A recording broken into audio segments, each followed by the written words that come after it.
গোস্তের গ্যারান হায়া বাইরে কয় তুমি 30 জন যদি রিক্সা ড্রাইভার হয় আমারে খাবে দিবা যেই কয় প্রথম কয় গরুর নেন যেমন গরু ভাকাই গরুর নেন কয় যেই কয়জন হারো এই কথা তো কোনো শেষ নাই এটা আমার মতে কথা শুধু আছে আমার এক ভাই উনি ক্যামেরার সামনে আসতে রাজি না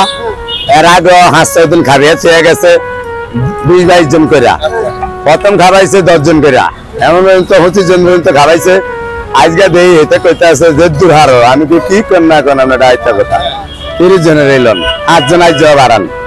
পয়সা যে ক্যামেরার সামনে কইতাম না বাংলাদেশে 68 জেলা থেকে মানুষ আসতেছে তাই এই মানুষ সব এক টাইমে আসে তো খাবার পায় না আর খাবার না পাওয়াতে আমরা 8-10 দিন এগুলি দেখে দেখে চিন্তা ভাবনা করলাম কইরা মিজানের কাছে জিজ্ঞাসা করলাম যে দেখো তুমি তো সাপ্লাই দিতে পারো না রিকশাওয়ালা ভ্যানওয়ালা যারা গরিব লোক আছে এরা তো সবাই চলে যাচ্ছে আর এই হোটেলটা তোমার ওদেরই জন্য দেওয়া আর এখন তুমি ভাইরাল হওয়ার পরে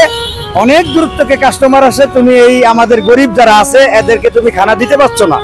আর তুমি যদি অনুমতি দাও তাহলে এই গরিবের জন্যই আমি পাশে আরেকটা দোকান দেই তোমার কাছে তো ভাইরালের কাস্টমার আসবে আর আমার কাছে যারা রিকশাওয়ালা ভ্যানওয়ালা সিএনজিওয়ালা লেবার আছে এরা খাইয়া যাবে কেউ খানার জন্য ফেরত যাবে না এই কারণে এই দোকানটা দেওয়া আপনি যে ভাইরাল দোকানের পাশে দোকান করছেন মানে কি উদ্দেশ্য নিয়ে একটাই উদ্দেশ্য আমি বারবার একই কথা বলি সবার কাছেই বলি এখানে আমার কোনো লোভ নাই কোনো লালসা নাই একটা উদ্দেশ্যতেই আমি দোকান দিছি এখানে 1টা থেকে 3টা পর্যন্ত শত শত হাজার হাজার লোক হয় খাবারের জন্য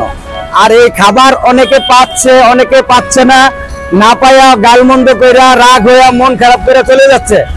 আর এইটাকে আমরা কল্পনা করে এটা কি উদ্দেশ্য করে এটা কি দেখা এই দোকানটা দেওয়া যে কেউ খাবার না খাওয়া যায় এটা জানি না হয় যেহেতু মিজান ভাইরাল হয়েছে এখানে অনেক লোক আসে পার্শ্ববর্তী আরেকটা দোকান দিলে গরিব মানুষ যারা আমরা আছি ভ্যানওয়ালা রিক্সাওয়ালা সিএনজিওয়ালা লেবার ফাংশনের যারা লোক আছে এরা কেউ খাবার না খেয়ে যাবে না এই কারণে এই দোকানটা দেওয়া আর এই উদ্দেশ্য করে এই দোকানটা দেওয়া তাহলে আমরা এখানে দেখতেছি আপনার গরুর মাংস এখানে গরুর মাংস রান্না হয়েছে আর ভাত রান্না হয়েছে গরম ভাত আর গরুর মাংস অনেকে অনেক কথা বলে যে আপনি নাকি ভাইরাল হওয়ার জন্য ভাইরালের দোকানের পাশে আইসা মানে না এটা কোনোদিনও কল্পনাও করা যাবে না আর কল্পনা করিও না আমার ভাইরাল হওয়ার দরকার নাই আমি একটা মাত্রই দোকান করছি গরিবের খেদমত করার জন্য আমিও গরিব মানুষ আর গরিব যারা আছে যারা মনে করেন ভ্যানওয়ালা রিক্সাওয়ালা সিএনজিওয়ালারা এরাই খাবার পাচ্ছে না এরা সিরিয়াল ধরে থাকতে পারতেছে না এরা কর্মজীবী 1 ঘন্টা গাড়ি নিয়ে বসে থাকলে অন্তত 200-300 টাকা লস এই কারণে এরা বসে থাকতে পারতেছে না না খাইয়া গালমন্দ করে চলে যায় এই খাবার খাইয়া তাড়াতাড়ি জানি তারা কাজে যেতে পারে এই কারণে আমরা দ্বিতীয় এই দোকানটা দিছি উদ্দেশ্য করে ইনশাআল্লাহ কেন দেখাবো না এখানে এই যে গোস্তের সাইজ আমাদের মাশাআল্লাহ এই যে গোস্তের সাইজ রান্না করছি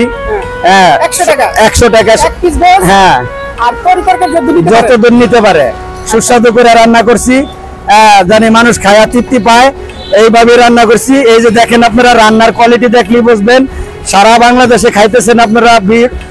কমিটি সেন্টারে হোটেলে বাসায় রান্না করে খাইতেছেন দেখেন মানসম্মত আছে কিনা রান্না ঠিক আছে কিনা দেখেন আপনারাই বলবেন সব আচ্ছা কাকা এই যে মিজান ভাই আজকে যত ইউটিউবার আছে সবাইকে ফ্রি মানে দাওয়াত দিছে ফ্রি খাওয়াবে এই বিষয়ে কিছু বলবেন এই বিষয়ে বলবো আমরা মিজান তো আমার বন্ধু লোক এটা অনেক আগেই বলছে ওনার জায়গা জমিনের কাজ যদি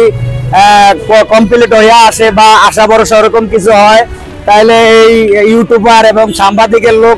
এরাই এদের জন্য ওর এই আজকে এই কাগজপাতি ফিরে পাইতেছে জমিন ফিরে পাইতেছে ওই খুশিতে উনি আজকে এই ইউটিউবারকে সাংবাদিককে দাওয়াত দিছে উনি ফ্রিতে খাওয়াবে মাশাআল্লাহ সুন্দর কথা বলছে আর এখানে ডিব্বা মানে কিসের জন্য এই যে ডিব্বা এটা আমাদের ক্যাশ টাকা যেমন খাওয়া দাওয়ার পরে